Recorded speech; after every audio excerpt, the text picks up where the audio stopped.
9 бөлүм.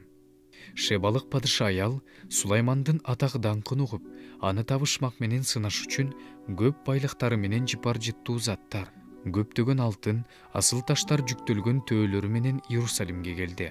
Сулайманга келип, жүрөгүндө болгон баардык нерсе жөнүндө аңгемелешти. Сулайман анын болгон суроолоруна жооп берди. Ал жооп бере албай калган эч нерсе болгон жок.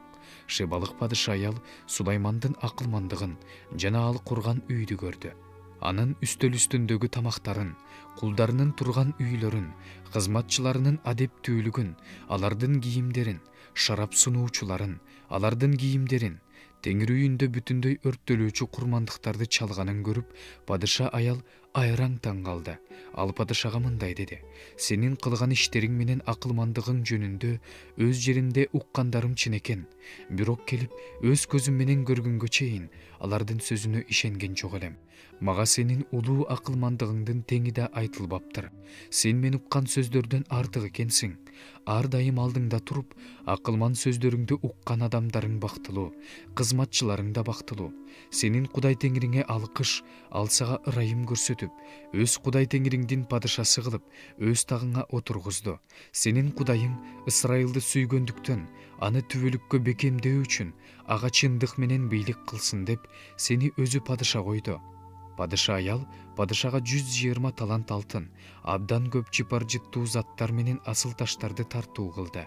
Шебалык падыша аял Сулайман падышага тартуу кылган жыпар жыттуу заттардай жыпар жыттуу зат болгон эмес. Опирден алтын жүктөп келген Хирамдын кулдары менен Сулаймандын кулдары кызыл жыгачтарды да, кымбат баалуу асыл таштарды да алып келишти. Падыша бул кызыл жыгачтардан Теңирдин үйү менен падышанын үйүнүн тепкичтерин, ырчылар үчүн лираларды, арфаларды жасады. Мурун мындай нерселер жүйүт жеринде болгон эмес.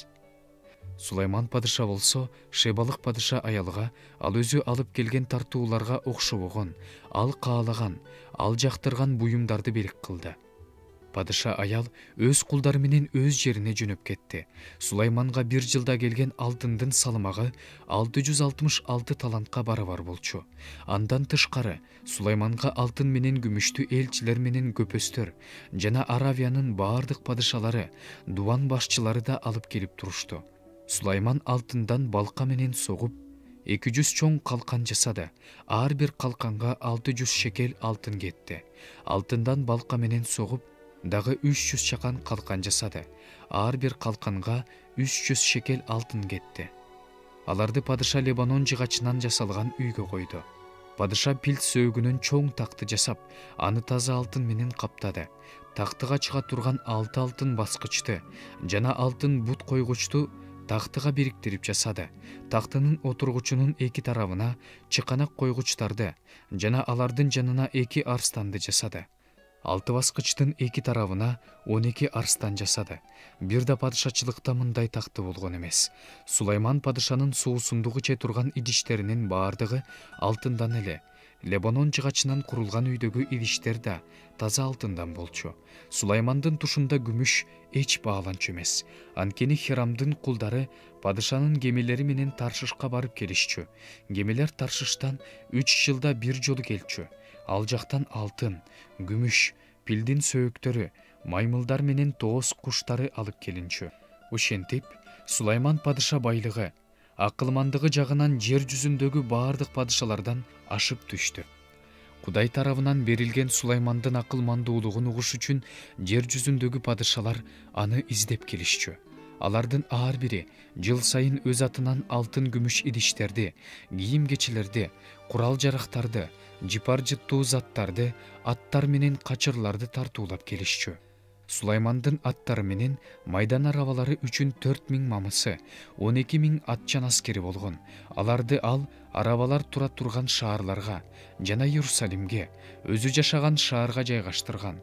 Ал Эфрат дарыясынан Пелишти жерине чейинки, андан ары Мисир чегине чейинки баардык падышаларга үстөмдүк кылды. Падыша Иерусалимде күмүштөрдү ташка теңеди. Кедир жыгачынын көптүгүнөн аны ойдуңда өскөн тытка теңеди. Аттарды Сулайманга Мисирден жана бүт жерлерден алып келишчү.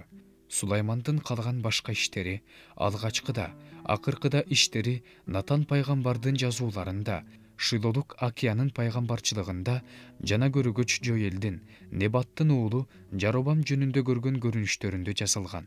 Сулайман Иерусалимде бүткүл Ысрайылга 40 жыл бийлик кылды. Сулайман көз жумуп, ата-бабаларына кошулду. Атасы Дөөттүн шаарына коюлду. Анын ордуна уулу Рехабам падыша болду.